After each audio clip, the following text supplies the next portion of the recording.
नमस्कार, आप देख रहे हैं वीआईपी न्यूज और मैं हूं आपके साथ आयुषी। विशेष चर्चा में आपका बहुत बहुत स्वागत है। हल्द्वानी में जो है अवैध मदरसा गिराने को लेकर के जो है दबंगई शुरू हो गई है और इस वजह से जो है हल्द्वानी में बड़ा ही आक्रोश का माहौल बन गया है। हल्द्वानी में अवैध मदरसा गिरने पर हिंसा शुरू हो गई है, जिसमें 3 लोगों की मौत का जो है मामला सामने आया है। इसे लेकर के डीएम ने कहा है कि हमला प्लानिंग से हुआ है। उत्तराखंड में हल्द्वानी में नगर निगम में 8 फरवरी को जो है एक अवैध मदरसा ढहा दिया गया था। नमाज पढ़ने के लिए एक इमारत भी बनाई गई थी जिस पर बुलडोजर चला दिया गया था। इसके बाद वहां पर हिंसा फैल गई। भीड़ ने पुलिस और निगम के अमले पर हमला कर दिया। बनभूलपुर थाने को घेरा और पथराव भी किया गया। हिंसा में 3 लोगों की मौत हो गई और 300 पुलिस कर्मियों और निगम कर्मचारी जो है घायल हो गए थे। प्रशासन ने कर्फ्यू लगा दिया है और दंगाइयों को देखते हुए गोली मारने के आदेश भी जो है सीएम पुष्कर सिंह धामी ने दिए हैं। दंगाइयों की पहचान की जा रही है। वहीं से लेकर के हल्द्वानी की डीएम वंदना सिंह ने भी प्रेस वार्ता की है। उन्होंने कहा है कि अतिक्रमण हटाने से पहले ही टीम पर हमले की प्लानिंग की गई थी। भीड़ ने पहले पत्थर फेंके, जिन्हें फोर्स ने तितर बितर कर दिया। इसके बाद दूसरा जत्था आया और उसने पेट्रोल बम से हमला कर दिया।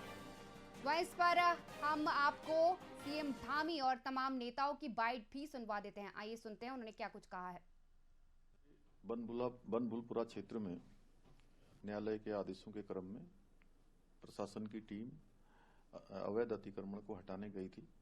वहां पर कुछ अराजक तत्वों के द्वारा पुलिस के साथ झड़प हुई है, पुलिस के साथ संघर्ष हुआ है वहां पर, और कुछ पुलिस के लोगों को, प्रशासन के लोगों को चोटें आई हैं। वहां पर अभी तत्काल अन्य कंपनियां पुलिस की और केंद्रीय बलों की भेजी जा रही है। सभी से शांति बनाने का हमने अपील की है। कर्फ्यू लगा दिया गया है और जो भी इसमें दंगाई होंगे, जो भी इस प्रकार का अतिक्रमणकारी होंगे, जिन्होंने आगजनी की है, उनके खिलाफ कठोर कार्रवाई की जाएगी। हल्द्वानी की स्थिति को देख मैं बहुत चिंतित, बहुत दुखी भी। हल्द्वानी का इतिहास शांति, सौहार्द, भाईचारे का, तरक्की का। आज हम बहुत शर्मिंदा हैं जो स्थितियाँ वहाँ पैदा हो रही हैं। मैं इस समय इस पे नहीं जाना चाहूँगा कि कौन दोषी है, कहाँ क्या गलतियाँ हुई हैं, लेकिन इतना अवश्य कहूँगा कि सभी पक्षों को शांति बनाए रखनी चाहिए। पहले देखिए, हम लोग पूरी सिचुएशन को अच्छे से स्टडी करके और लीगल पॉइंट्स क्या हैं और सरकार की जो इकबाल है उसको कैसे एस्टैब्लिश करना है। सरकार के अगेंस्ट अगर कोई भी कार्रवाई होगी तो जो भी उसमें क्रिमिनल लोग हैं उनके विरुद्ध कार्रवाई होगी। अभी हम लोग पहले पूरा सिचुएशन स्टडी करके फिर जाके माननीय मुख्यमंत्री जी को ब्रीफ करेंगे। फिर वहां से जो भी पॉलिसी बनेगी, जो भी एक्शन पॉइंट्स होंगे, वहां से फिर पूरा मीडिया को हम लोग देंगे। मशीनरी तो उसके बाद जब पेट्रोल बम आगजनी की घटनाएं शुरू हुई और उसके बाद भी टीमें पीछे नहीं हटी, तो थर्ड स्टेप में उस मॉब जो था, अराजक तत्व, उनके द्वारा थाने का घेराव किया गया। थाने में हमारे मजिस्ट्रेट थे, हमारे पुलिसकर्मी थे, हमारे ऑफिसर्स थे, हमारी कुछ मशीनरी थी, टीमें थी, असला था, बहुत सारी चीजें थी। तो थाने को घेरा गया। थाने के अंदर जो लोग बैठे हुए थे उनको बाहर नहीं निकलने दिया गया। उन पर पहले पथराव किया गया, फिर पेट्रोल बम फेंके गए। थाने के बाहर खड़े वाहनों में आग लगा दी गई। उसका जो धुआं था आगजनी का, वो धुआं सारा थाने में भर गया और अंदर जो ऑफिसर्स थे उनको सफोकेशन होने लगा। तो पहले अनाउंस करा गया, आंसू गैस के गोले छोड़े गए, अनाउंस करा गया लाउड स्पीकर पर कि आप लोग डिस्पर्स हो जाएं, अन्यथा हमको बल प्रयोग करना पड़ेगा।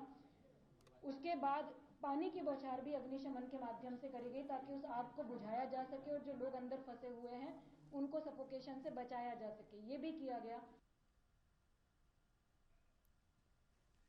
हल्द्वानी में जो है अवैध मदरसा गिराने पर हिंसा हुई है, जिसे लेकर के जो है सरकार ने निर्देश जारी कर दिया है और लगातार इसे लेकर के प्रशासन की ओर से भी कार्रवाई की जा रही है।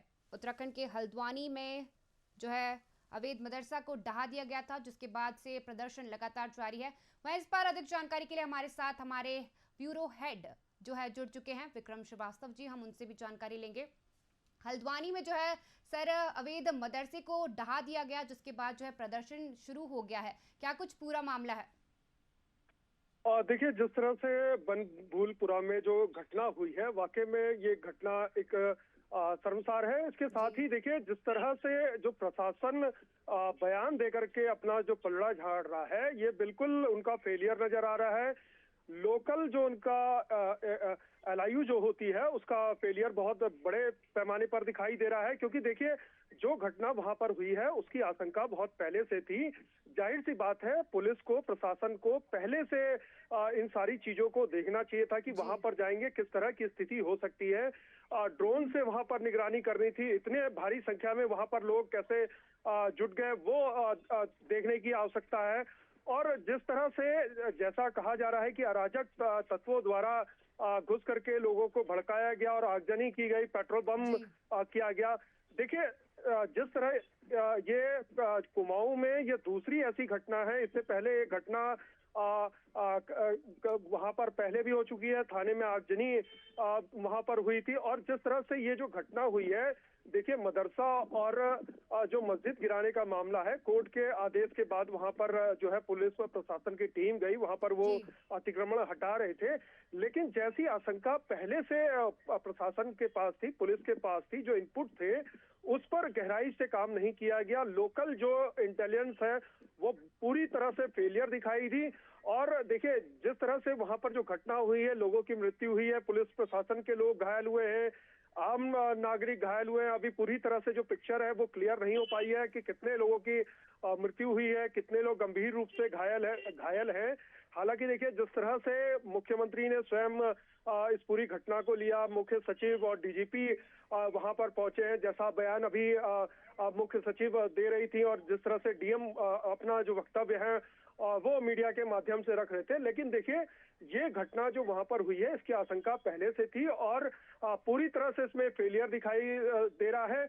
और जिस तरह से अब धारा 144 लगाई गई है, सभी दलों द्वारा जो है प्रयास किया जा रहा है कि वहां की जो शांति व्यवस्था है उसको बनाई जाए। किसी भी तरह का, देखिए जो भी लोग इसमें दोषी हैं, जो भी इस तरह के घटना को अंजाम देने के लिए भड़काऊ तरीका अपनाते हैं, चाहे वो सोशल मीडिया के माध्यम से अपनाते हैं, चाहे अन्य माध्यमों से अपनाते हैं, उनके खिलाफ कड़ी कार्रवाई होनी चाहिए। और इसके साथ साथ एक संदेश भी उत्तराखंड में उन अफसरों को मिलना चाहिए जिनकी जिम्मेदारी होती है। लोकल तौर पर जो प्रशासन है उसको पूरी जानकारी रहती है कि क्या होने वाला है, किस तरह से। अगर प्रशासन पब्लिक के बीच में जाकर के अगर उनके जो आक्रोश है उनको अगर नहीं समझ पा रहा है, तो जाहिर सी बात है ये उनका बहुत बड़ा फेलियर है।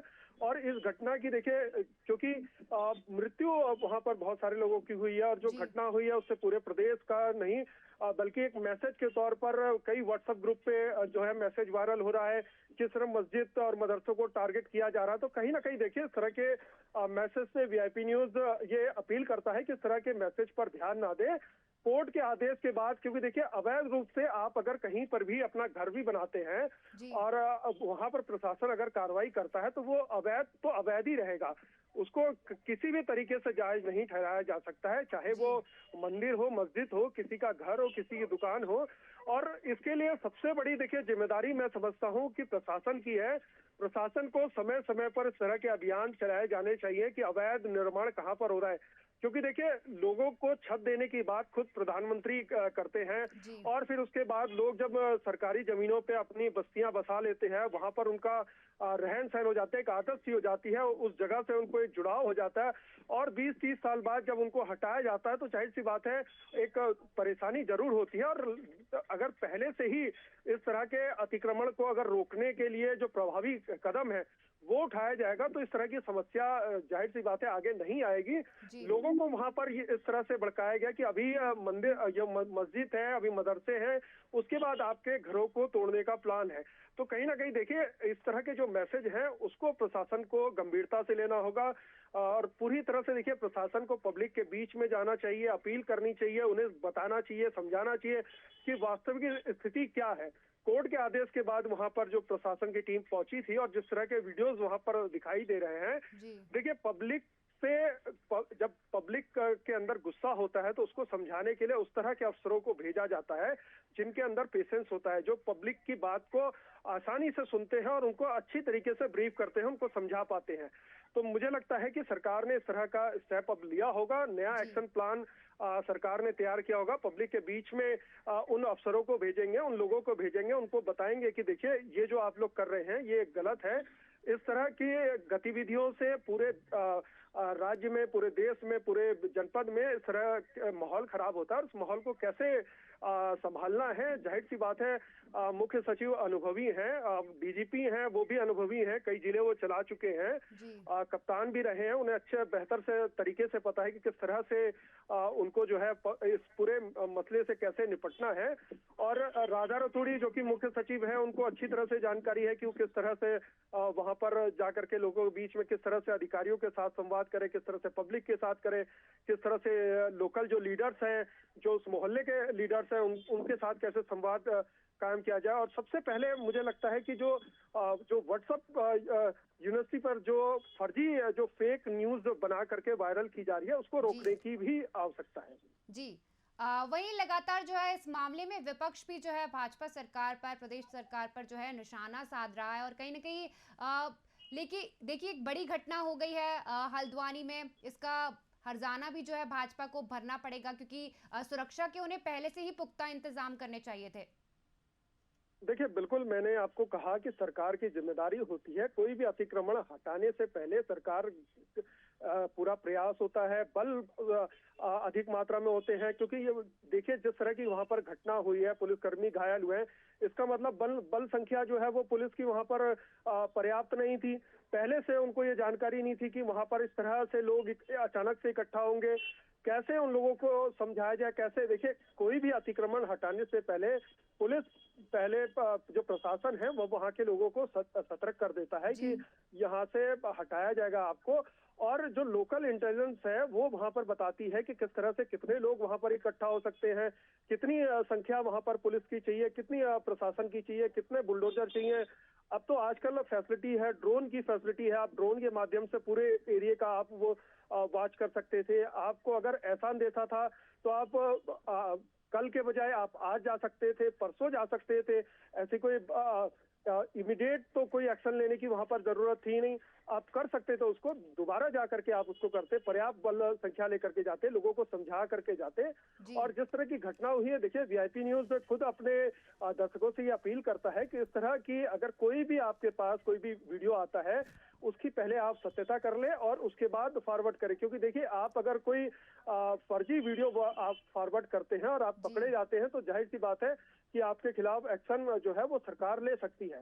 तो सबसे पहले हम लोगों की यही अपील है उन दर्शकों से जो वीआईपी न्यूज को देख रहे हैं कि आप किसी भी तरह का जो मैसेज आपके पास आ रहा है, पहले उसकी प्रामाणिकता को जांच ले और उसके बाद ही फॉरवर्ड करें, क्योंकि देखिए कानूनी पचड़े में आप पढ़ सकते हैं और इसकी आपको जानकारी नहीं होगी। लेकिन हम यही कहना चाहेंगे कि आपके पास कोई भी वीडियो आ रहा है तो उसको पूरी तरह से वो करें, और किसी भी तरह की घटना अगर आपको लगती है या आपके आसपास किसी तरह की गतिविधियां दिखाई देती हैं, आपके कानों तक कोई बात पहुंचती है, तो उसको आप पुलिस प्रशासन के साथ जरूर साझा करें। जी, वहीं यदि मैं बात करूं डीएम की, तो डीएम वंदना का यह कहना है कि जो लोग थे उन्होंने पहले से ही इसे लेकर के तैयारियां कर ली थी और कहीं ना कहीं ये जो घटना हो गई, अब प्रशासन उसके बाद सतर्क हुआ है, प्रशासन को इसे लेकर के पहले से ही तैयारियां कर लेनी चाहिए थी। वहीं डीएम का साफ साफ कहना है कि ये जो मामला हुआ है इसके लिए जो लोग हैं उन्होंने पहले से ही इसकी तैयारी कर ली थी।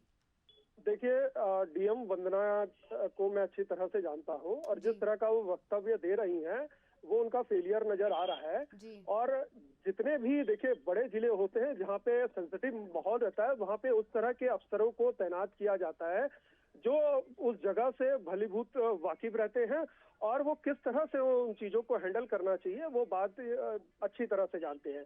ये कह देना कि लोग वहां पर पहले से इकट्ठे थे, तो ये बात तो उनके खुद का फेलियर वहां पर दिखाई दे रहा है कि जब उनको ये जानकारी थी कि लोग वहां पे पहले से इकट्ठे थे तो ये कर क्या रहे थे। इनके पास पूरा सिस्टम था, सिस्टम को वो एक्टिव करते और जिस तरह से मैंने कहा कि वहाँ के जो लोकल लीडर्स हैं उनको बुलाते, अपने पास बिठाते, बात करते, उनसे हल निकालते, उनको साथ लेकर के जाकर के। अगर ये कह देना कि जो है वहाँ पे लोग पहले से इकट्ठे थे, 6 लोगों की मृत्यु की सूचना मिल रही है, क्या 6 लोगों का जो परिवार है क्या उनके ऊपर किस तरह की विपत्ति आ रखी होगी, क्या उनमें से बहुत सारे ऐसे लोग होंगे जो घर के इकलौते होंगे, कमाने वाले होंगे। तो ये कह देना कि वहां पे पहले से लोग इकट्ठे हुए थे, ये सिर्फ एक पल्ला झाड़ने वाली बात है। और डीएम साहिबा को जब अगर इस बात की जानकारी थी तो उनकी नैतिक जिम्मेदारी बनती है कि वो वहां पर पहले से एक्शन प्लान ले, उनके पास पूरा सिस्टम है। और जाहिर सी बात है जो घटना हुई है उस घटना के लिए मैं लोकल जो वहाँ का जो लोकल LIU है या लोकल स्तर पर जो प्रशासन है उसका बहुत बड़ा फेलियर मैं इसको मानता हूँ। जी वही थी मैं बात करूं, जैसे कि आपने मुझे अभी बताया कि 6 लोगों की जो है मौत भी हो गई है इस मामले में और कई लोग घायल हो गए, कई पत्रकार जो वहां पर मौजूद थे उन पर भी हमला हुआ है, वो भी घायल हो गए हैं। पूरा मामला अभी तक शांत नहीं हुआ है। कब तक ये पूरा मामला शांत हो पाएगा, कब तक प्रशासन क्या कुछ एक्शन ले पाएगा, प्रशासन के एक्शन का क्या जो है असर देखने को मिलेगा वहां पर? देखिए, मैं जहां तक पत्रकारों के घायल होने का सवाल है उस पर एक बात से मैं जोड़ना चाहूंगा। अभी कुछ दिन पहले एक मुस्लिम समुदाय की प्रेस कॉन्फ्रेंस थी, वहां पर मुस्लिम समुदाय के लोगों ने एक विशेष चैनल के लिए कहा कि उसका रिपोर्टर तो नहीं आया, उसे बाहर करो क्योंकि वो गलत खबरें चलाता है। तो देखिए, एक वर्ग में पत्रकारों को लेकर के और विपक्ष में पत्रकारों को लेकर के कुछ ऐसे चैनल्स हैं जिनको लेकर के खासी नाराजगी रहती है और वो नाराजगी जो है वो भीड़ के तौर में कई बार दिखाई दे जाती है। और जाहिर सी बात है, देखिए, जब आप किसी को टारगेट करके अगर आप एजेंट बन के काम करेंगे तो फिर पब्लिक आपको पत्रकार नहीं समझेगी जी। और पत्रकारिता आपको करनी है तो आपको सही बात को सामने रखना होगा। आप छोटे से अंश को निकाल करके सिर्फ आप उस पर अगर डिबेट करते हैं या उस पर अन्य सोच करते हैं या खबर बनाते हैं तो वो वही जो हिस्सा है वो आपके लिए आगे चल के नुकसान देता है। जाहिर सी बात है, देखिए, बहुत सारे पत्रकारों को चोट लगी है, हमारे भी जो संवाददाता हैं उनको भी वहां पर चोट लगी है। और देखिए, लोगों के अंदर एक जब आक्रोश होता है ना, और आक्रोश के समय व्यक्ति नहीं देखता कि वो क्या कर रहा है, बाद में उन्हें पछतावा होता है कि ये हम लोगों से गलती हो गई है। उसी गलती को सुधारने के लिए प्रशासन को लोकल लीडर्स को बुलाना चाहिए था, उनसे बात करनी चाहिए थी, पब्लिक के बीच में जाना चाहिए था, पब्लिक से बात करनी चाहिए थी, उन्हें बताना चाहिए था कि ये कोर्ट का आदेश है और कोर्ट के आदेश का वो पालन कर रहे हैं। जी वहीं इस पूरे मामले में जो है मुख्यमंत्री पुष्कर सिंह धामी ने भी निर्देश जारी किए हैं। उनका कहना है कि जो भी उपद्रवी दिखें उन्हें गोली मार दी जाए। अभी तक ऐसा कोई मामला सामने आया है, किसी को गोली मारी है क्या, गई है क्या? नहीं, देखिए, ये एक तरीका होता है और इस तरीके को जाहिर सी बात है एक संदेश के तौर पर दिया जाता है, एक कड़ा रुख अपनाया जाता है और कड़े रुख की यहाँ पर आवश्यकता भी है, क्योंकि जिस तरह से जो घटना हुई है वो घटना जाहिर सी बात है उस तरह की घटना देवभूमि उत्तराखंड में नहीं होनी चाहिए थी। और सरकार का दायित्व बनता है कि वो किस तरह से निपटे, क्योंकि देखिए, जो लोग इस तरह की घटना को अंजाम देते हैं वो किसी धर्म या विशेष के नहीं होते, वो उनकी प्रवृत्ति होती है कि वो इस तरह की घटना को अंजाम दे। तो जाहिर सी बात है उन्हें जो है कड़ाई से निपटने के लिए मुख्यमंत्री ने संदेश दिया है और सीधे तौर पर सरकार का आदेश है कि जो भी व्यक्ति वहां पर दिखाई दे इस तरह के बम फेंकना और इस तरह की वो करना, तो उसके खिलाफ सख्ती से कार्रवाई की जाए। जी वहीं विपक्ष भी जो है सरकार पर लगातार निशाना साध रहा है इस मामले को लेकर के, क्या कुछ कहेंगे इस पर?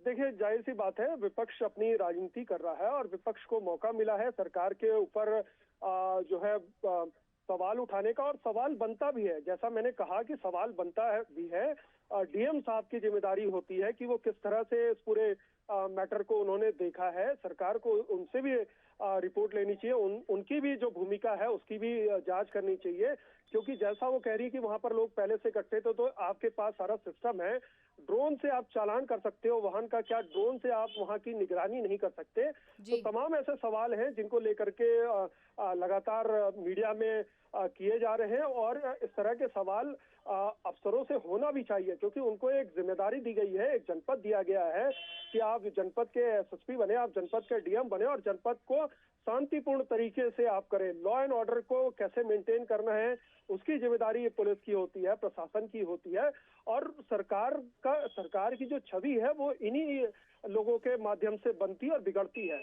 तो जाहिर सी बात है, देखिए मुख्य सचिव यहाँ से लौटने के बाद जब देहरादून लौटेंगी तो मुख्यमंत्री को क्या रिपोर्ट देती है, किस तरह का एक्शन होता है, कौन लोग जिम्मेदार हैं जिनके खिलाफ एफआईआर होती है, नामजद एफआईआर होती है, और वो जो लापरवाह अफसर है उनके खिलाफ क्या कार्रवाई होती है, ये अभी स्थिति शाम तक क्लियर हो जाएगी। जी, लगातार जो है सरकार अवैध कब्जों पर प्रशासन जो है बुलडोजर चलाता हुआ नजर आया है। कहीं ना कहीं हमने पहले भी देखा है कि उत्तराखंड में बुलडोजर चलाया गया है और मदरसों को जो है हटाया गया था, वही हल्द्वानी में ही क्यों ऐसा मामला हुआ है?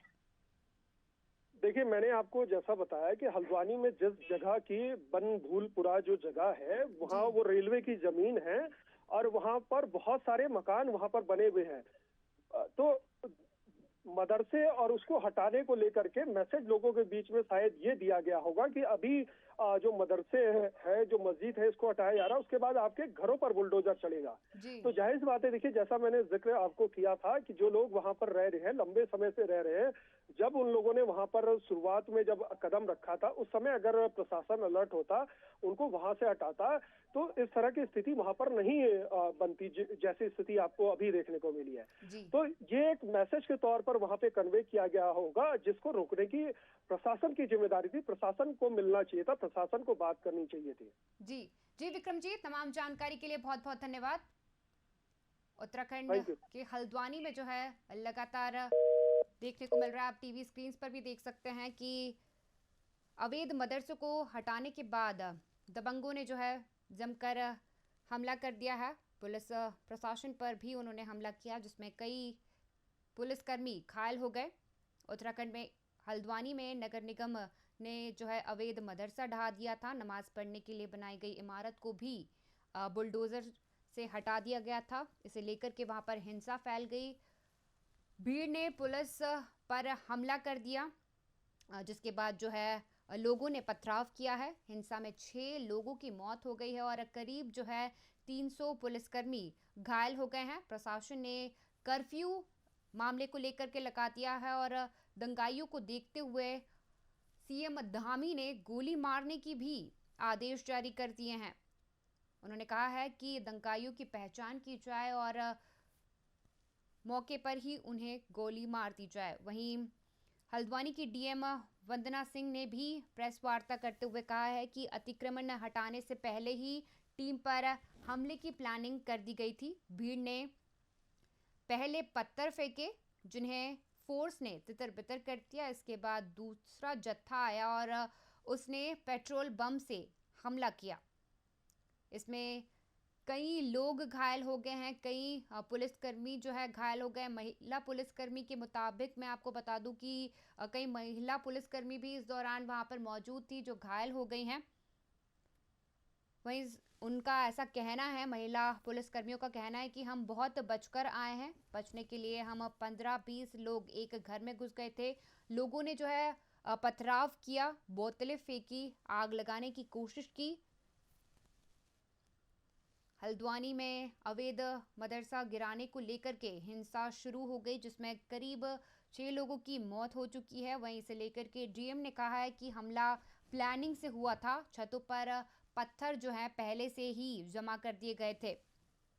नमाज पढ़ने के लिए जो इमारत बनाई गई थी, सरकार ने उसको भी ढहा दिया था, जिसके बाद जो है वहां पर हिंसा शुरू हो गई। बुलडोजर चला दिया गया था। इसके बाद से हिंसा जो है वहां पर शुरू हो गई थी। भीड़ ने पुलिस और निगम के अमले पर हमला भी कर दिया। बनभूलपुरा थाने को घेरा और वहां पर जो है जमकर पथराव किया गया। हिंसा में 6 लोगों की जो है मौत हो गई है और 300 पुलिस कर्मचारी जो थे घायल हो गए हैं। वहीं इस दौरान कई पत्रकार भी मौजूद थे, जिन पर भी पथराव हुआ है। वो लोग भी गंभीर रूप से घायल हो गए हैं। वहीं इस मामले को लेकर के डीएम वंदना सिंह ने भी प्रेस वार्ता की है। उन्होंने कहा है कि हमले की प्लानिंग जो है पहले से ही शुरू कर दी गई थी। भीड़ ने पहले पत्थर फेंके और फिर उसके बाद फोर्स को तितर बितर कर दिया। वहीं जब दूसरा जत्था आया तो पेट्रोल बम से उन पर हमला किया गया। वहीं इस मामले के बाद सीएम पुष्कर सिंह धामी ने जो है निर्देश जारी किए हैं। उनका कहना है कि यदि कोई भी दबंग जो दिखता है दबंगाई करते हुए उन पर सीधे गोली चला दी जाए। वहीं मौके पर जो है पुलिस प्रशासन भी मौजूद है।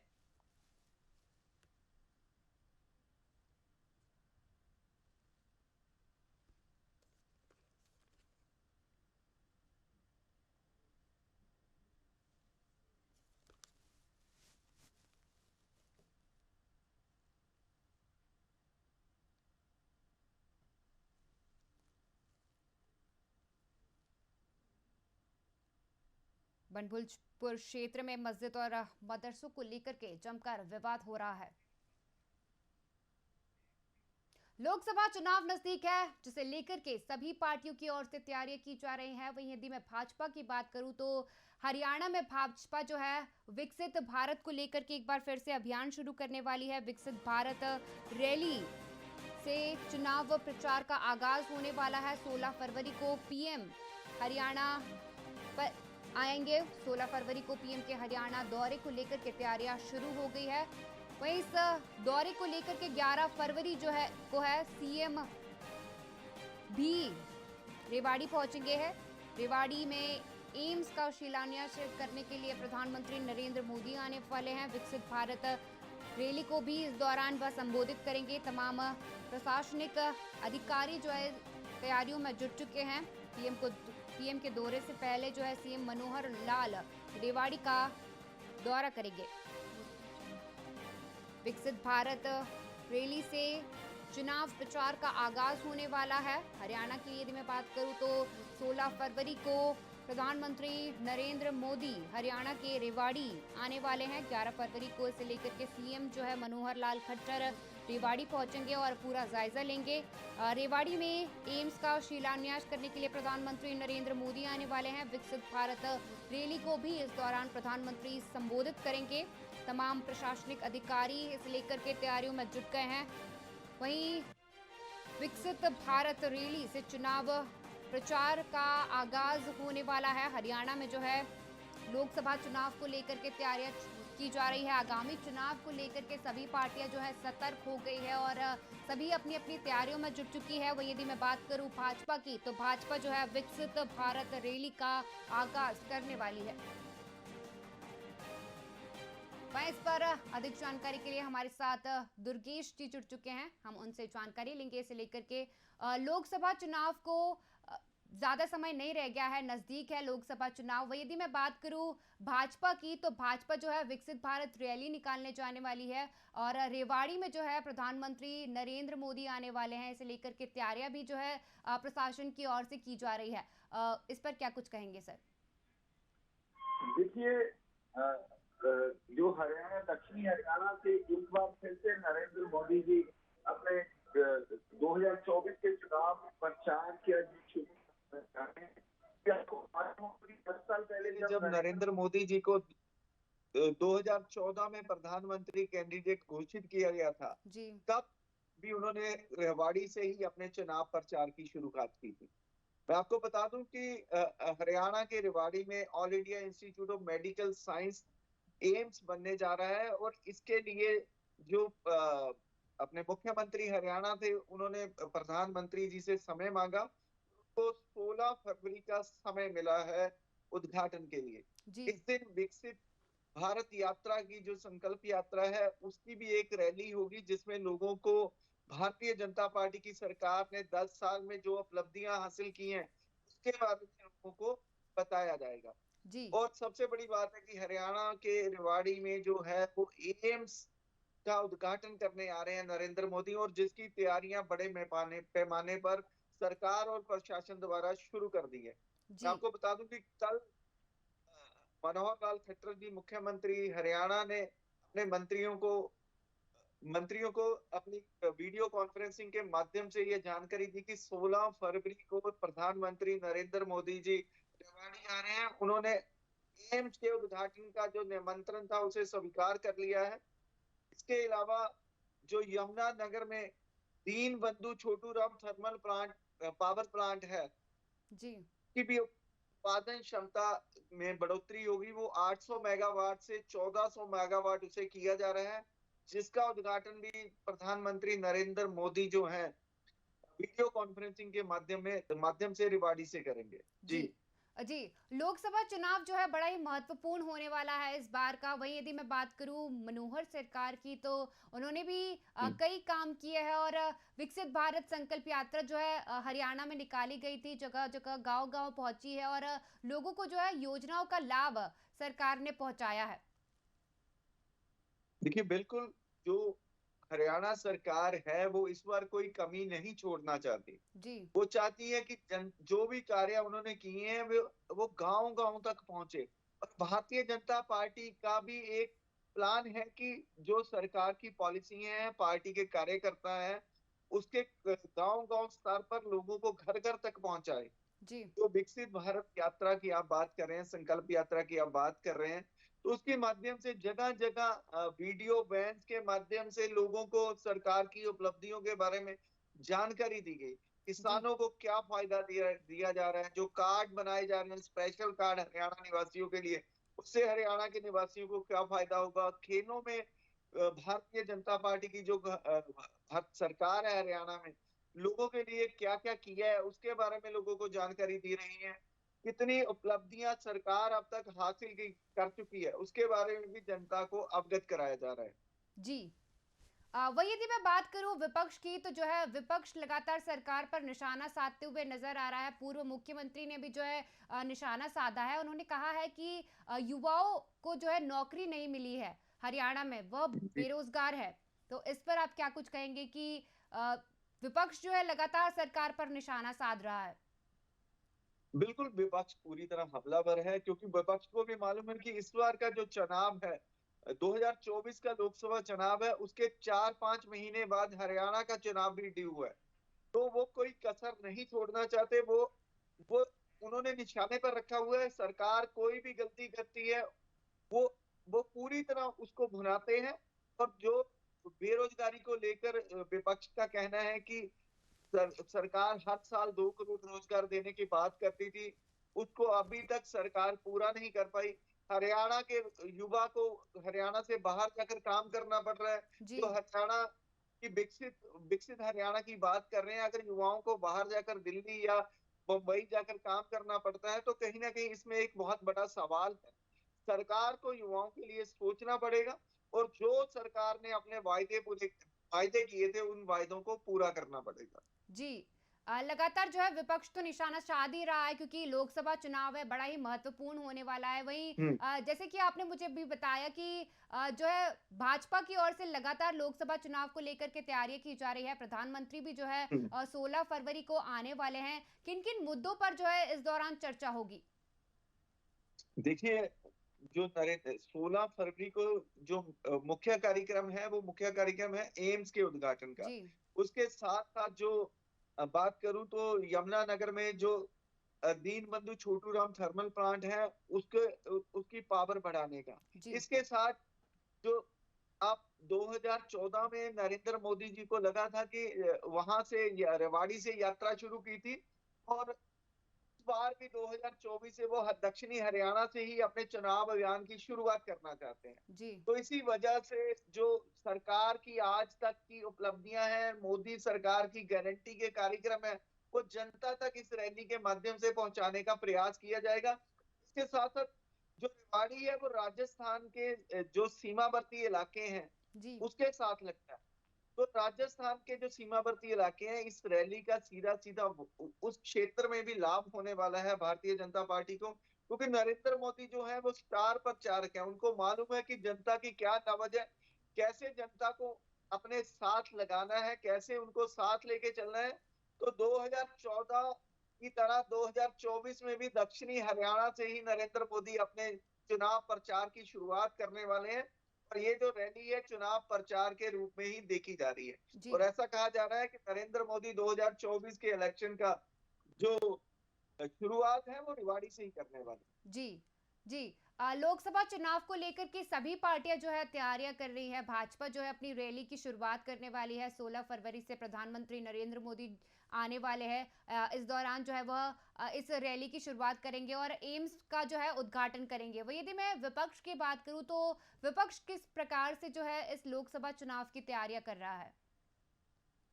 देखिए, विपक्ष जो है इंडिया गठबंधन राष्ट्रीय स्तर पर बनाने का प्रयास कर रहा है, पर उसका कहते हैं कि एक कहावत है, कहीं की ईंट कहीं का रोड़ा, भानुमति ने कुनबा जोड़ा। वो कुनबा जोड़ने वाली बात है, कभी एक रोड़ा बिखर जाता है, कभी दूसरा बिखर जाता है। तो अभी आप बात करें तो नीतीश कुमार जी अब इस कुनबे से अलग हो चुके हैं। तो ये भी अफवाहें आ रही हैं कि कुछ समय में अरविंद केजरीवाल भी अपना अलग रुख अपनाने वाले हैं। तो हरियाणा में भी जितनी भी विपक्षी पार्टियां हैं उनमें आपसी एकता देखने को नजर नहीं आ रही, क्योंकि हरियाणा में मुख्य विपक्षी दल कांग्रेस है और उनके साथ इनेलो है। इंडियन नेशनल लोकदल और कांग्रेस पार्टी है, वो कभी एक मंच पर नहीं आ सकते। तो हरियाणा में विपक्षी पार्टियों का गठबंधन होने की कोई संभावना कहीं नजर नहीं आ रही है। और पंजाब में तो पहले ही कहा जा चुका है कि आम आदमी पार्टी और कांग्रेस पार्टी अलग अलग जो है चुनाव लड़ेंगे और 13 की 13 सीटों पर पंजाब की इलेक्शन लड़ा जाएगा। और हरियाणा में अगर बात करूं तो आम आदमी पार्टी की कांग्रेस के साथ सहमति बनती हुई नजर नहीं आ रही है। और जो सियासी जमीन तलाश रही है आम आदमी पार्टी अपनी हरियाणा में, तो इसलिए वो किसी भी तरह का कोई गठबंधन नहीं चाहती हरियाणा में। जी। जैसे कि सर आपने मुझसे अभी बात की इंडिया गठबंधन को लेकर के, जो है इंडिया गठबंधन तितर बितर होते हुए कहीं ना कहीं नजर आ रही है। इसका असर जो है सभी पार्टियों को लोकसभा चुनाव में देखने को मिलेगा, क्योंकि भाजपा सरकार जो है अभी राज कर ही रही है, आगे भी वो चुनाव को लेकर तरीके से काम कर रही है और लगातार जो है रैली भी निकाली जा रही है उनकी ओर से, और लोकसभा चुनाव को लेकर के बड़ा ही सतर्क नजर आ रही है। वहीं इंडिया गठबंधन जो है सभी पार्टियों ने फॉर्म किया था मिलकर के, कुछ पार्टियां इसमें शामिल हुई थी। कहीं ना कहीं पूरा गठबंधन जो है तितर बितर होते हुए नजर आ रहा है।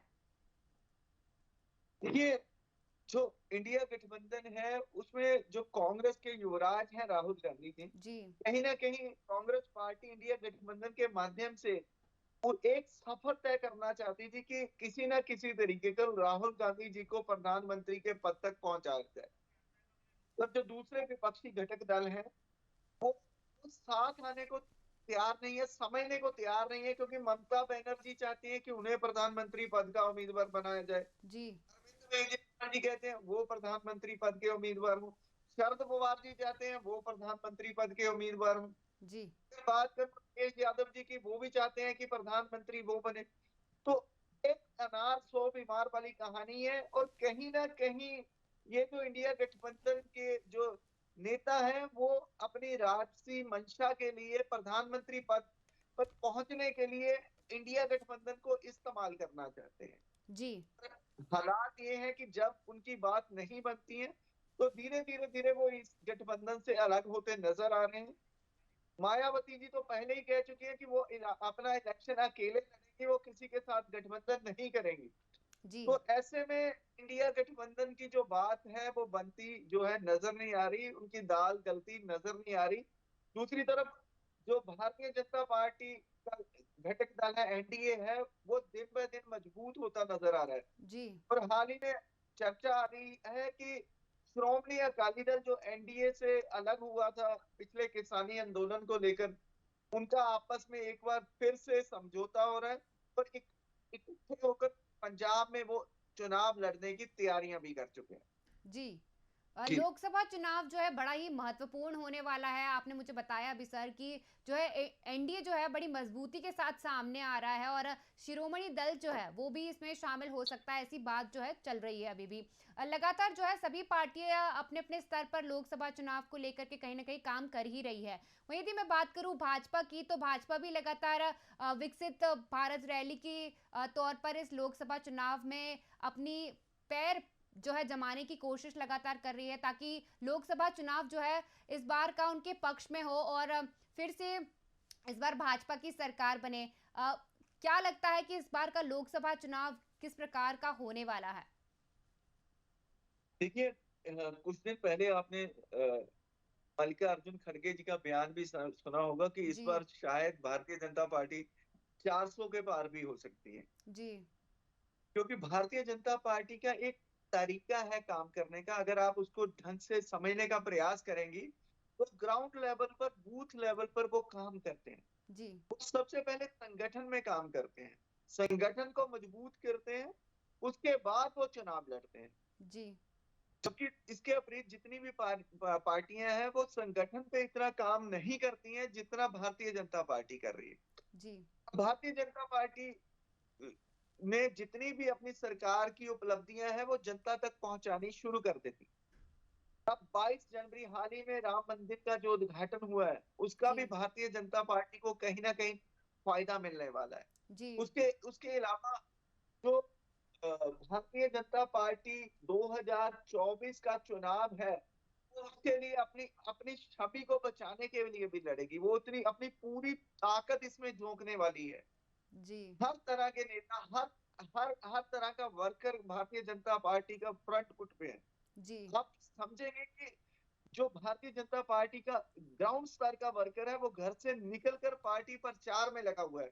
जब हम फील्ड में निकलते हैं, अपने पत्रकारों से बात करते हैं, नेताओं से बात करते हैं, तो वो कहते हैं कि किसी और पार्टी का वर्कर अभी अभी फील्ड में नहीं है, परंतु भारतीय जनता पार्टी का वर्कर घर घर, गांव गांव जाकर अपनी अपनी सरकार और पार्टी की उपलब्धियां लोगों को गिना रहा है। जी। और आपको ये भी पता होगा कि भारतीय जनता पार्टी है जो हमेशा इलेक्शन के मोड में ही रहती है। जी। बस इलेक्शन डिक्लेयर हुआ नहीं, उन्होंने प्रॉपर तरीके से काम करना शुरू कर देते हैं, बहुत तेजी से काम करना शुरू कर देते हैं। जी। जी। जी, लगातार जो है भाजपा तो तैयारियां कर ही रही है, विपक्ष भी जो है अपनी ओर से अपने स्तर पर काम कर रहा है। कहीं ना कहीं देखा जा रहा है कि किसानों का जो आंदोलन हुआ अभी, और किसान जो है दिल्ली पहुंचे थे, प्रदर्शन कर रहे थे, क्या इसका असर लोकसभा चुनाव में देखने को मिलेगा? देखिए, जो किसानों के मुद्दे हैं वो तो अहम रहने वाले। जी। आप देखिए, जब जब किसान आंदोलन समाप्त हुआ था उसके तुरंत बाद उत्तर प्रदेश का इलेक्शन था, विधानसभा का। जी। तो तब ये माना जा रहा था कि जो किसान आंदोलन हुआ था उसका इन इलेक्शन पर बहुत बड़ा प्रभाव पड़ेगा, और भारतीय जनता पार्टी की सरकार है जो उत्तर प्रदेश में वापस नहीं आएगी, परंतु उस इलेक्शन के बाद भी भारतीय जनता पार्टी की ने यूपी में अपनी सरकार बनाई उस इलेक्शन के बाद, तो उसमें किसानी आंदोलन का कोई खास असर पड़ता नजर। जी।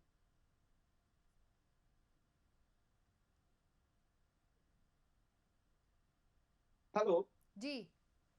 आंदोलन की बात करूं तो जितने भी किसान जो पिछली बार आंदोलन में शामिल थे उसमें बहुत सी बंदियां हैं जो उन्हें छूट नजर आ रही है। आज सुबह मेरी चड़ूली साहब से बात हुई थी जो हरियाणा में एक बहुत ही बड़े किसान नेता है, तो उन्होंने कहा कि हमें तो बुलाया ही नहीं गया, हमसे पूछा ही नहीं गया, हमसे बात नहीं की गई। उन्होंने कहा कि पिछली बार जो संयुक्त किसान मोर्चा था तो उन्होंने कहा था कि जिन पार्टियों ने इलेक्शन लड़ा है उनको हम किसान जो संगठन है उससे बाहर कर देंगे, पर इसमें भी वो सिलेक्टिव हो चुकी है। जो राजलाल साहब थे उन्होंने इलेक्शन लड़ा, उनको पार्टी में शामिल कर लिया, और हमें पार्टी से बाहर का रास्ता दिखा रहे हैं, हमें संगठन से बाहर का रास्ता दिखा रहे हैं, तो कहीं ना कहीं बड़े पैमाने पर राजनीति हो रही है। तो इसका जो किसान संगठन है उसको इतना प्रभाव नहीं पड़ा था। उसका जब हमने लड़ाई पहले इकट्ठे होकर लड़ी थी, तो अब क्या हो गया, हमसे बात क्यों नहीं हुई, हमने पूछा क्यों नहीं गया, हमें तो जानकर जनवरी को 16 फरवरी को माफ कीजिएगा, जो पूरे देश में किसान बंद के आह्वान दे रहे हैं वो इसके विरोध में है, वो इस बंद में शामिल नहीं हुए, तो किसान संगठनों में आपस में फूट देखने को मिल रही है। तो इस वजह से जो किसान आंदोलन है तो देखते हैं कि उसका क्या असर पड़ता है लोकसभा चुनावों में, क्योंकि बहुत से जो किसान संगठन है आपस में अब उनकी राय जी जी, तमाम जानकारी के लिए बहुत बहुत धन्यवाद।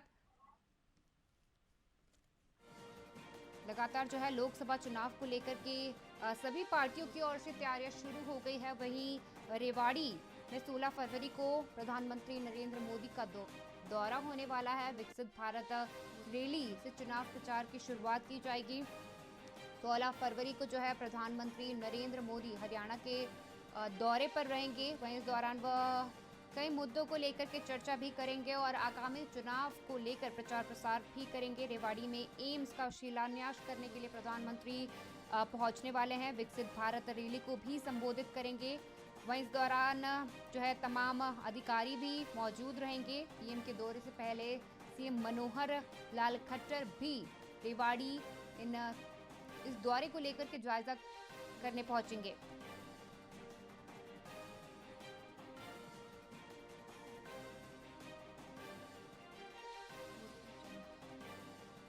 विकसित भारत रैली से चुनाव प्रचार की शुरुआत होने वाली है। हरियाणा में 16 फरवरी को प्रधानमंत्री नरेंद्र मोदी हरियाणा का दौरा करेंगे, जिसे लेकर के अभी से तैयारियां शुरू कर दी गई है। 11 फरवरी को इस दौरे को लेकर के सीएम मनोहर लाल खट्टर भी रेवाड़ी पहुंचने वाले हैं। रेवाड़ी में एम्स का शिलान्यास करने के लिए प्रधानमंत्री नरेंद्र मोदी आने वाले हैं। विकसित भारत रैली को भी इस दौरान प्रधानमंत्री नरेंद्र मोदी संबोधित करेंगे।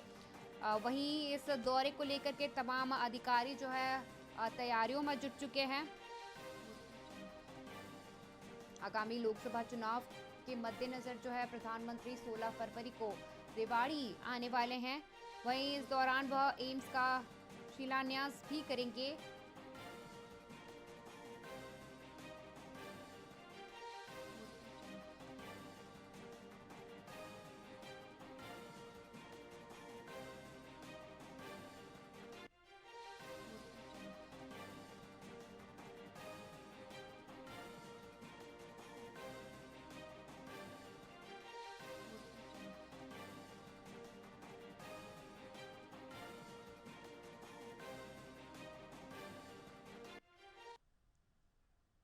लोकसभा में श्वेत पत्र को लेकर के बहस छिड़ चुकी है। वहीं इसे लेकर के वित्त मंत्री निर्मला सीतारमण ने विपक्ष पर जमकर निशाना भी साधा है। उन्होंने कहा है कि वो सत्यापन करके गए, हमने सुधारा है। आज जो है मगरमच्छ के आंसू बहा रहे हैं।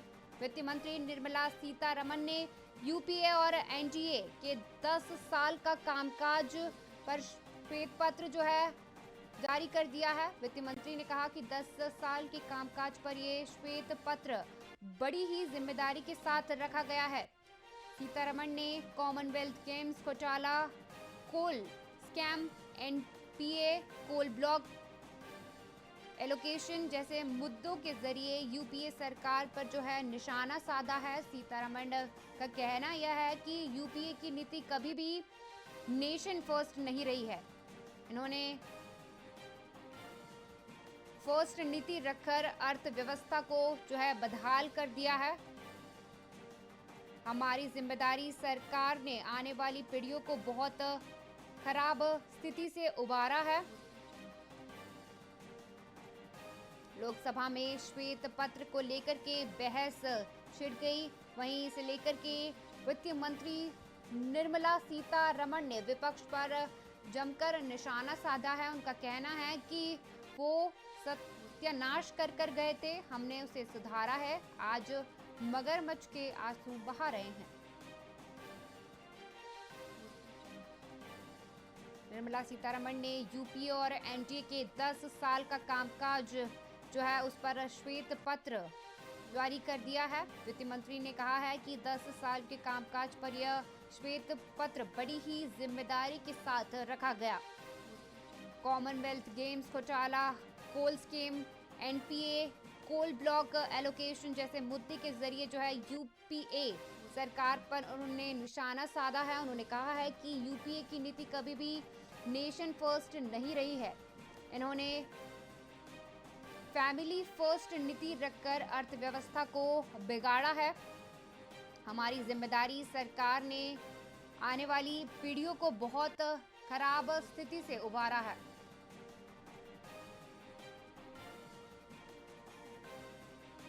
इस पर अधिक जानकारी के लिए हमारे साथ गौरव सिंह चौहान संवाददाता लखनऊ से जुड़ चुके हैं। हम उनसे इस मामले को लेकर के जानकारी लेंगे। लोकसभा में वित्त मंत्री निर्मला सीतारमण ने श्वेत पत्र जारी किया है। वह इस दौरान जो है उन्होंने विपक्ष पर निशाना भी साधा है। उनका कहना है कि वह लोग सब कुछ खराब करके गए थे, उन्होंने सुधारा है इसको। क्या कुछ कहेंगे इस पर? जी आयुषी, बिल्कुल देखिए, बजट सत्र के दौरान निर्मला सीतारमण ने कहा कि जो पिछली कांग्रेस सरकार थी वो बिल्कुल अर्थव्यवस्था को जो है बर्बाद करके गई है, सत्यानाश कर दिया। इसी को लेके सरकार जो है एक श्वेत पत्र जारी किया सरकार ने। हम अपने वीआईपी न्यूज चैनल के माध्यम से दर्शकों को बता दें कि श्वेत पत्र क्या होता है। श्वेत पत्र एक ऐसा दस्तावेज होता है जिसमें मौजूदा सरकार अपने विकास कार्यों को दर्शाती है, बताती है और पिछली सरकार की नाकामियों को बताती है। तो बजट सत्र के दौरान इसीलिए एक दिन का ये सत्र जो है 9 फरवरी तक के लिए कर दिया गया था, क्योंकि आज सरकार जो है श्वेत पत्र के माध्यम से मौजूदा सरकार की जो विकास कार्यों की जो योजनाएं हैं उनको बताने का सरकार ने प्रयास किया है और जो है पीछे की सरकार जो कांग्रेस सरकार थी उसकी नाकामियों को उजागर किया है। जी वही यदि मैं बात करूं निर्मला सीतारमण की, तो उन्होंने जो है जमकर निशाना साधा है। उन्होंने कहा है कि विपक्ष जो है सब कुछ बर्बाद कर गया था और भाजपा ने इसे सब कुछ सुधारा है। इस पर आप क्या कुछ कहेंगे, क्योंकि लोकसभा का बजट सत्र है और आगामी लोकसभा चुनाव भी होने वाले हैं? जी आयुषी, देखिए आज निर्मला सीतारमण ने जिस तरीके से कांग्रेस पर हमला करके कहा कि पिछली सरकार जो कांग्रेस सरकार थी वो अर्थव्यवस्था को पूरी तरीके से बर्बाद कर दिया था, और उसी क्रम में हम बात करें तो कांग्रेस की तरफ से भी व्हाइट पत्र जारी किया गया जिसमें बेरोजगारी और जो है बेरोजगारी को लेकर तमाम मुद्दे उसमें उठाए गए हैं। जी वहीं इस दौरान जो है निर्मला सीतारमण ने घोटालों को लेकर के भी चर्चा की है। एनपीए के जो घोटाले हुए हैं उन पर भी निर्मला सीतारमण ने कहा है। इस पर आप क्या कुछ कहेंगे? जी बिल्कुल, देखिए कहीं ना कहीं सरकार लगातार जो है विपक्ष पर हमलावर होती दिख रही है और इसीलिए श्वेत पत्र जारी किया गया है कि जो पिछली कांग्रेस सरकारों की नाकामी थी उसको जनता के बीच रखा जाए। जी वही यदि मैं आगामी लोकसभा चुनाव की बात करूं तो लोकसभा चुनाव नजदीक है, कहीं ना कहीं इस श्वेत पत्र का लोकसभा चुनाव में असर देखने को मिलेगा। जी बिल्कुल, इसीलिए देखिए सरकार श्वेत पत्र लेके आई है कि मौजूदा सरकार की अच्छाइयों को जो है जनता के बीच लाया जाए और जो पुरानी कांग्रेस सरकार है उसकी जो भी नाकामियां रही हो उसको कहीं ना कहीं उजागर करके जो है एक माहौल तैयार करके लोकसभा चुनाव में किस तरीके से भाजपा को फायदा मिलेगा, इसलिए इस श्वेत पत्र को लाने का उद्देश्य भी कहीं ना कहीं यही है। जी वही यदि मैं इस बजट सत्र की बात करूं तो इस बजट सत्र में जो है किसानों, महिलाओं को जो है विशेष वर्ग दिया गया है, उन्हें विशेषता दी गई है। इस पर आप क्या कुछ कहेंगे? ये देखिए, शुरू से मोदी सरकार किसानों और महिलाओं को लेकर काफी सचेत रही है और बजट में भी महिलाओं और किसानों को लेकर काफी कुछ सरकार कर रही है। जी तमाम जानकारी के लिए बहुत बहुत धन्यवाद। निर्मला सीतारमण ने जो है आज बजट सत्र में श्वेत पत्र जारी किया है। उन्होंने विपक्ष पर जमकर निशाना भी साधा है। उनका कहना है कि विपक्ष जो है सत्यानाश करके गए थे, हमने उसे सुधारा है, लेकिन आज वह मगरमच्छ के आंसू बहा रहे हैं। वित्त मंत्री निर्मला सीतारमण ने यूपीए और एनडीए के 10 साल का कामकाज श्वेत पत्र पर जारी कर दिया है। वित्त मंत्री ने कहा है कि 10 साल के कामकाज पर यह श्वेत पत्र बड़ी ही जिम्मेदारी के साथ रखा गया है। सीतारमण ने कॉमनवेल्थ गेम्स घोटाला, coal scheme, NPA, coal block allocation जैसे मुद्दों के जरिए जो है यूपीए सरकार पर निशाना साधा है। निर्मला सीतारमण का कहना है कि वो सत्यानाश करके गए थे, हमने उसे सुधारा है। हमारी सरकार ने आने वाली पीढ़ियों को बहुत खराब स्थिति से उबारा है। आज यहाँ पहुँचे हैं तो 10 साल की मेहनत है और 2047 में विकसित भारत बनने वाला है। यह भाजपा सरकार की वजह से ही हो पाएगा।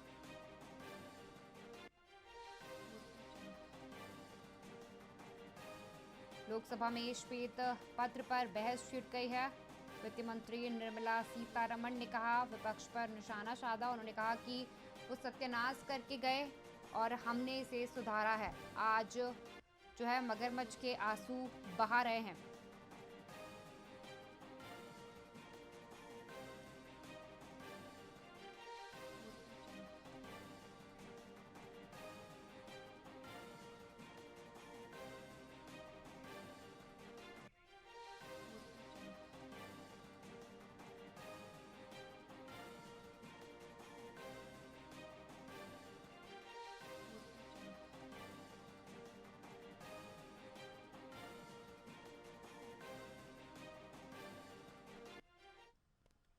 हल्द्वानी में अवैध मदरसों पर जो है दंगा हो गया है। अवैध मदरसों पर प्रशासन ने बुलडोजर चलाया था, जिसके बाद सरकार प्रशासन पर जो है लोगों ने हमला कर दिया। मस्जिद और मदरसों को लेकर के विवाद शुरू हुआ था। मस्जिद और मदरसों को तोड़ने के लिए पुलिस प्रशासन पहुंचा था। स्थानीय लोगों ने इसे लेकर के जमकर बवाल किया है। नगर निगम और प्रशासन की टीम पहुंची थी। इस दौरान विशेष समुदाय के लोगों ने इस दौरान पथराव किया। पथराव में कई लोग गंभीर रूप से घायल हो गए।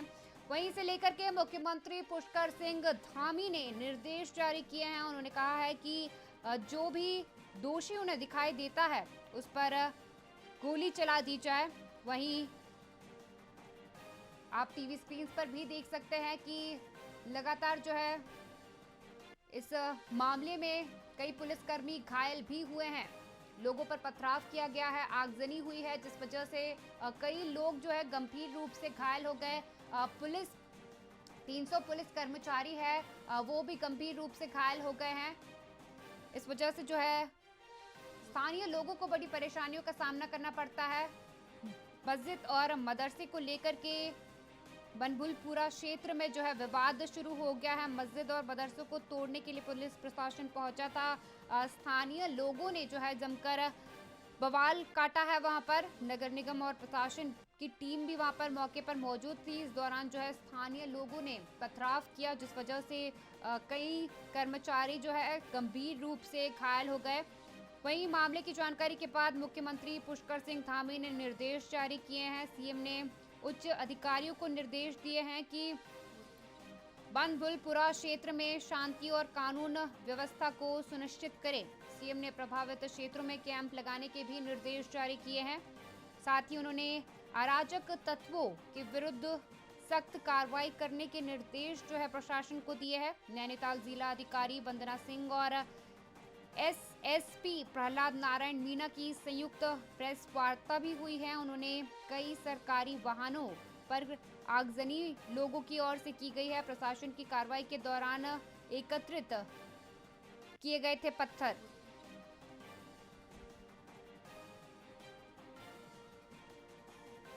वहीं इस पर हमारे साथ हमारी सहयोगी भावना नागर जुड़ गई हैं। हम उनसे जानकारी लेंगे। भावना जी, हल्द्वानी में एक बड़ी घटना हुई है। अवैध मदरसों पर जो है हिंसा शुरू हो गई है। जब प्रशासन ने उस पर बुलडोजर चलाया तो वहां पर हिंसा शुरू हो गई। आप क्या कुछ कहेंगे इस पर? अभी हरकत में आया है, लेकिन अगर बात की जाए प्रशासन की तो जब से अवैध मदरसों को हटाने की कार्रवाई चल रही है, तभी से अगर पुलिस प्रशासन सतर्क रहता तो शायद यह मामला यहाँ तक नहीं पहुंचता।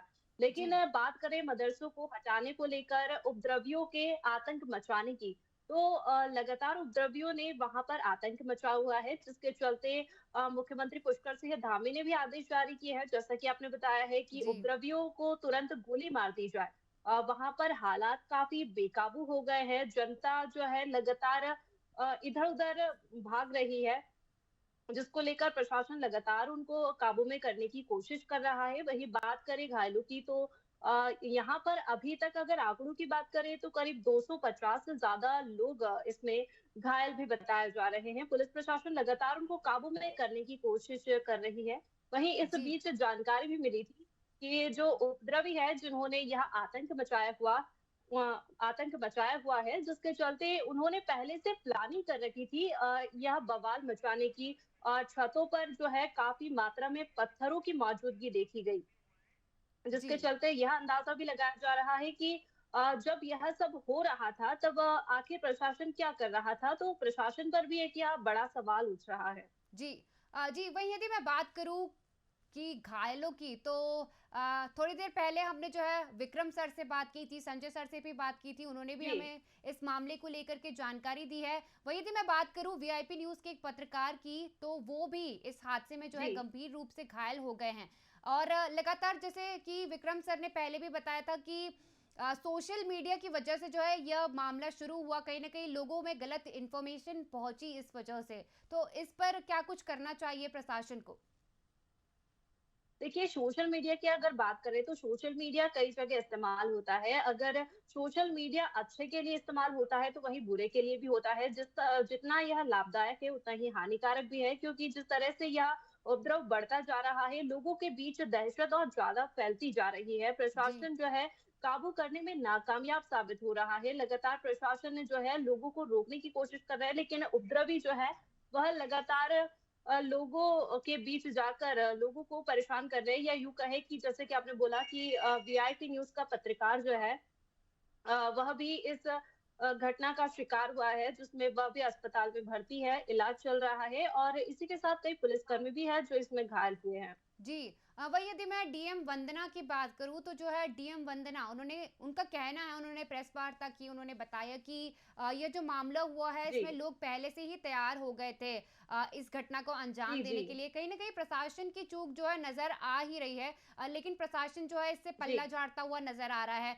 ये सारे मामले जब हो जाते हैं, प्रशासन उसके बाद ही क्यों सतर्क होता है? पहले से ही प्रशासन को इसे लेकर के काम कर लेना चाहिए। जी बिल्कुल, अगर प्रशासन की बात करें तो प्रशासन की इसमें बड़ी लापरवाही भी देखने को मिल रही है। प्रशासन लगातार सतर्क है, हालांकि हम मान रहे हैं, लेकिन उसके बावजूद भी जब कोई घटना घटित होती है उसके बाद प्रशासन हरकत में आता है और कार्रवाई करता है। लेकिन जब तक वह कार्रवाई करता है तब तक हालात बेकाबू हो जाते हैं। वहीं यह मामला वैसे हल्द्वानी का है, लेकिन बात अगर हम वही मध्य प्रदेश की करें, हरदा की करें, तो वहां पर भयानक विस्फोट हुआ, जिसके चलते अब लगातार जो है पुलिस प्रशासन कार्रवाई करने में लगा हुआ है। उत्तर प्रदेश में भी प्रशासन कार्रवाई करने में जुटा हुआ है। और वहीं उत्तराखंड की बात करें तो उत्तराखंड में भी प्रशासन जो है अवैध पटाखा फैक्ट्रियों पर कार्रवाई करने में लगातार जुटा हुआ है। तो ऐसे में यह एक बड़ा सवाल है कि अवैध निर्माण जो है वह पहले से, अवैध चीजें पहले से चलती है, लेकिन जब कोई बड़ी घटना घटित होती है तब जाकर प्रशासन कहीं जागता और कार्रवाई करता है। वैसे ही अब हल्द्वानी में हुआ है कि इतने दिनों से यह लगातार कार्रवाई जो है वह चल रही थी, लेकिन फिर अब जाकर प्रशासन जागा है। जी, आप जैसे कि आपने मुझे बताया कि प्रशासन जो है अब जागा है, और इतने दिन पहले जो है प्रशासन को पहले से ही कहीं ना कहीं सतर्क हो जाना चाहिए था। वही यदि मैं बात करूं लोकसभा चुनाव, जी वही यदि मैं लोकसभा चुनाव को लेकर के बात करूं, तो लोकसभा चुनाव जो है बड़ा ही महत्वपूर्ण होने वाले हैं इस बार के। और देखा जा रहा है कि कहीं ना कहीं धर्म भी लोकसभा चुनाव में बड़ा ही रोल प्ले करता है, बड़ा ही महत्वपूर्ण है। क्या इसका असर लोकसभा चुनाव में देखने को मिलेगा?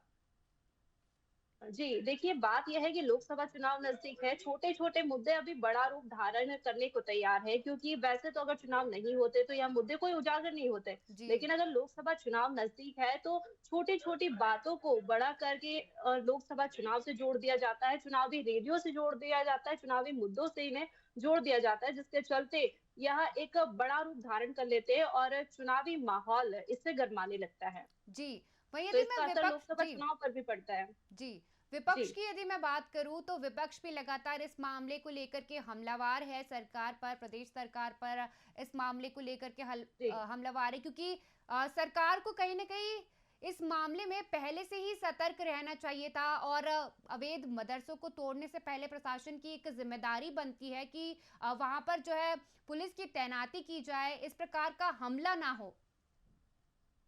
जी देखिए, प्रशासन की अगर बात हो रही है कि पहले से तैनाती की जाए, तो यह जैसे कि आपने बताया कि यह एक प्लानिंग के तहत हुआ है, कि पहले से प्लानिंग की गई थी। अवैध मदरसा तोड़ा गया, लेकिन उसके बाद एक पहले से प्लानिंग की गई थी कि कुछ दिनों बाद या फिर कुछ समय बाद मिलकर एक हंगामा किया जाएगा, जिसके चलते जो है पेट्रोल बम भी फेंके गए और इसके साथ ही लाठियां चली और कई पुलिसकर्मी भी इसमें घायल हुए। और साथ ही आज रात की अगर बात करें तो रात के समय पुलिस की गाड़ियां और पत्रकारों की गाड़ियों को आग के हवाले कर दिया। करीब 70 के लगभग गाड़ियां थी जिन्हें आग के हवाले कर दिया। तो इससे क्या हिंसा और भड़क गई। जब रात के समय सब सोए हुए थे, प्रशासन भी एक तरीके से मुस्तैद था, लेकिन एक दिन की बात एक अलग हो जाती है। रात का समय था, ऐसे में कई गाड़ियों को आग के हवाले करना उपद्रवियों को और आगे जो है उनको शय मिली और उनको आसानी हुई उपद्रव फैलाने में। जी, वही यदि मैं बात करूं, जैसे कि आपने मुझे अभी बताया कि उपद्रवियों को जैसे आसानी हो गई इस मामले को करने के लिए, और कहीं ना कहीं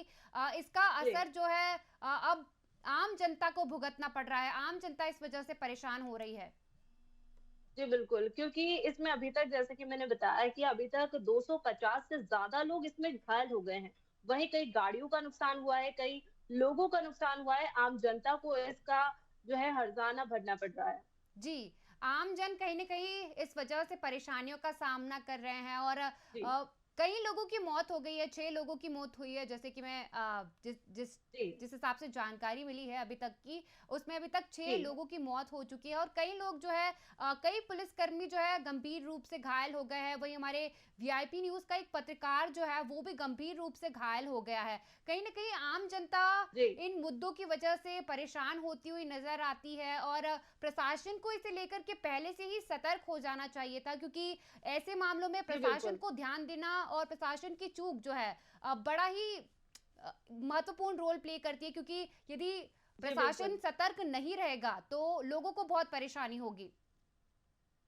जी देखो, प्रशासन जो है जनता की सेवा के लिए, या यूं कहे कि जनता की जितनी भी समस्या होती है वह प्रशासन दूर करता है। लेकिन ऐसे में अगर प्रशासन पर सवाल उठता है, प्रशासन लापरवाही करता है, तो इसका खामियाजा जनता को ही भुगतना पड़ता है। और वही हल्द्वानी की भी बात हो रही है, तो हल्द्वानी में जो है जनता को इसका हर्जाना भुगतना पड़ रहा है। जनता परेशान हो रही है, इधर से उधर उन्हें भटकना पड़ रहा है। और फिलहाल यह जो उपद्रवियों का ने जो आतंक फैलाया हुआ है, जिसके चलते लगातार जो है पुलिस प्रशासन इन्हें रोकने का प्रयास कर रही है, और लगातार यह जारी है। अब या तो देखने वाली बात होगी कि यह मामला जो है वो कब तक शांत होगा। जी जी भावना जी, तमाम जानकारी के लिए धन्यवाद। उत्तराखंड में जो है हल्द्वानी में मस्जिद और मदरसे को लेकर के विवाद शुरू हो गया, जिस वजह से जो है 6 लोगों की मौत हो गई और 300 पुलिसकर्मी जो है गंभीर रूप से घायल हो गए।